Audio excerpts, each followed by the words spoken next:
Hello, my friends, and I hope you're having a fantastic day. Today we're going to cover the Assassin's Creed Shadows will have a Canon mode that will make all the correct RPG decisions for you article that came up on my timeline and immediately made me yell at my phone. Before I get anywhere in this article, I have to ask, from the bottom of my heart, there is no escaping the judgment on this.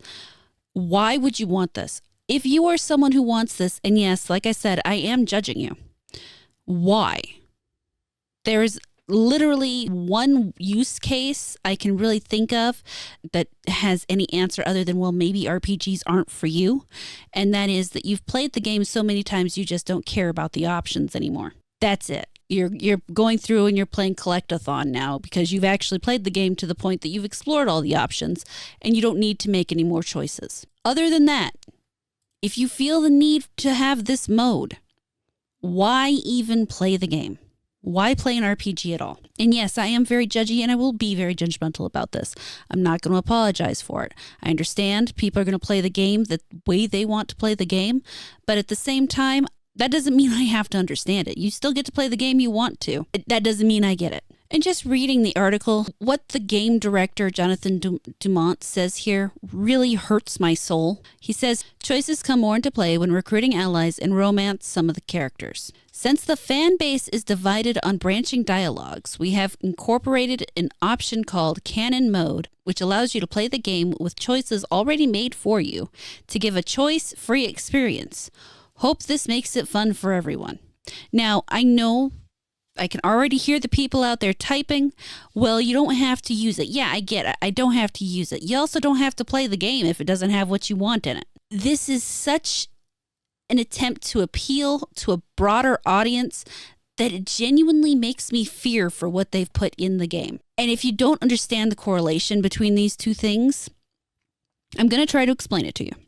And I apologize. I realize my tone is probably extremely condescending now, but it is what it is. So hopefully you can sit through it and maybe come to an understanding of what I'm trying to say. When a game developer makes this sort of choice for their game, it tells me that they are far more interested in appealing to a mass audience, as many people as they possibly can, as opposed to trying to focus on a really good experience. Because you can't really make something that appeals to a lot of people and has a lot of interesting nuance. Because when you're looking to appeal to a mass, you have to make something generic, watered down, and not very creative. Now, the game could come out, I could be wrong. I say that all the time because I know I'm not right all the time. Things happen, I'm wrong. I'm going to be wrong at something. I don't think I am. The fact that they have thought this through to the point of how can we get the people who don't like to play role-playing games to play our role-playing games? Oh, I got it. Let's take away the part where you actually make choices. It makes me worry about the type of choices they're even letting you make. One of the biggest criticisms I've heard about Dragon Age the Veilguard, for example, is the fact that all the choices really were the same thing, just with slightly different words. You never really got the choice to be a mean guy. You never got the chance to actually be dismissive or cruel or play a role other than the one that they'd already picked for you. And while I don't know that I've ever really thought of Assassin's Creed as a particularly role-play heavy IP, if you're going to tell me that it's an RPG and you're going to tell me that you're taking away the choices, who are you even trying? I mean, I know I've already said this.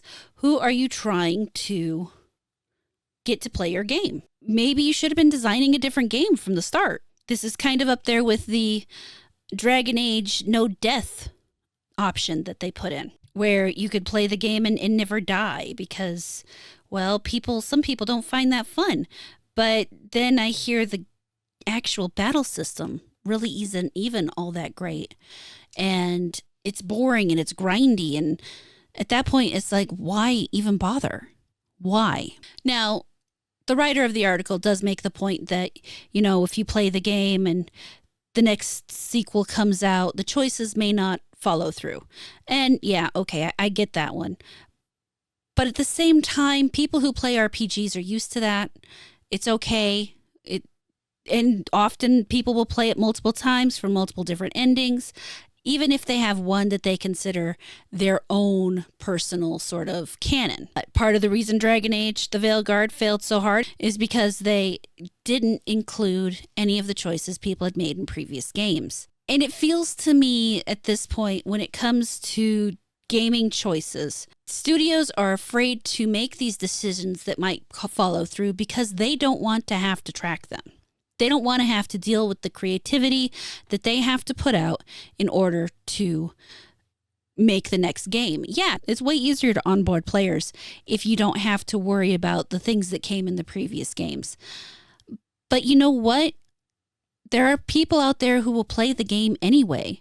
And more importantly, the audience that you already built will want to play that game, which will bring in people who will buy the old game and play that game and then play your new game, making you more money. But I don't know, that really doesn't seem to cross their minds anymore. I mean, who really wants to feel like there's only one correct path through what they are literally labeling an RPG?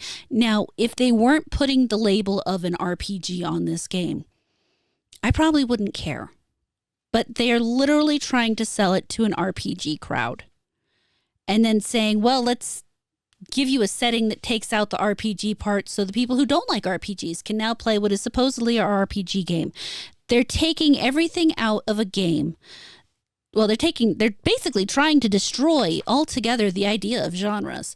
They don't believe in the little gaming niches. They think that there should just be one video game, and you go to the store and you buy video game and you play video game. You wait for next video game and you play that video game when it comes out, because every video game should have everything that everybody wants to play in it so that everybody can buy video game. And it's very, very depressing, uncreative, gross. Part of what makes gaming so great is the variety. For people who want diversity, they seem to be working very hard to take the diversity out of the types of games we play.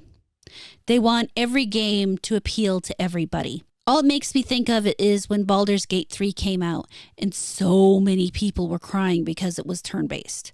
Oh, but I don't want to play a turn-based game. Okay, fine, don't. Go play a different game. If it was to come out now, they would be trying to force Larian Studios to include some kind of active battle mode.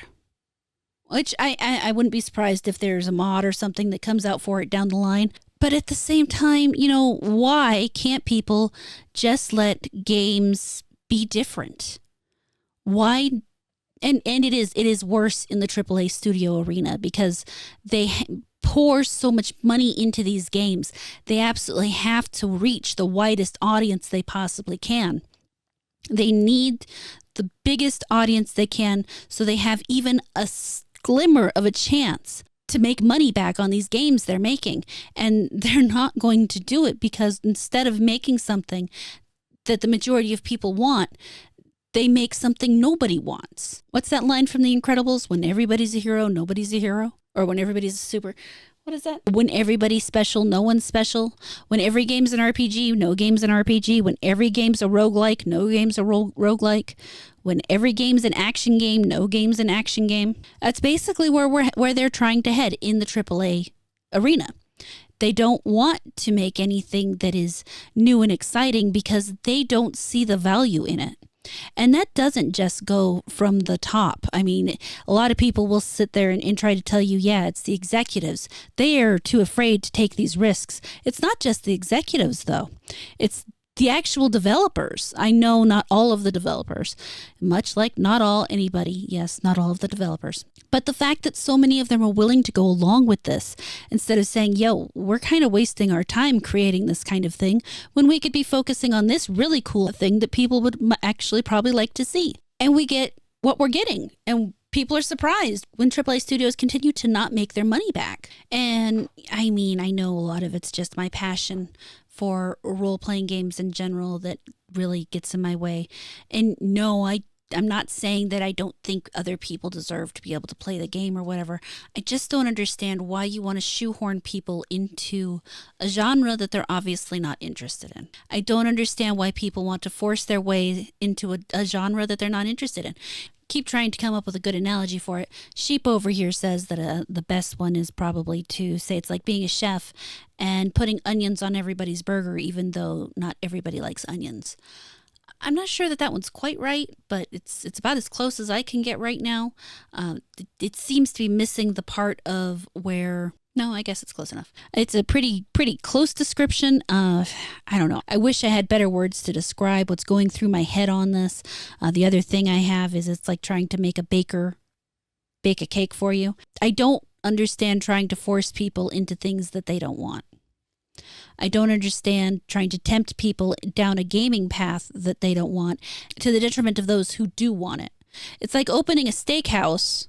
I got it. It's like opening a steakhouse and serving plant burgers to everybody because you want the vegans to come eat at your restaurant.